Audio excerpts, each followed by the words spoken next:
दादू report Sarwar Jalal Solangi मूजिब CSC member Pakistan People's Party अगुणो senior सूबाई वज़ीर तालीम सिंध पीर मजहर हक जो सीता रोड पैचण ते PP जे पुराणनि मेंबरनि अगवाननि वर्करनि कामरेड मजहर हुसैन चांडियो, इमाम अली कलोड़ो, रईस गुलाम मुस्तफ़ा चांडियो समेत ॿियनि केतिरनि ई PP जे आलनि वर्करनि पारां पंहिंजे महबूब अगवान ते गुलनि जी वर्खा सां शानदार इस्तक़बाल कयो वियो।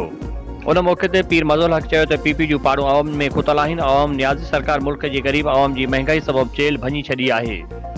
अवाम हाणे वधीक सोनामी जे सिट सहण खां लाचारी ॾेखारे रही आहे। मुल्क जो अवाम उमरानी नियाज़ हुकूमत मां बेज़ार थी वियो आहे।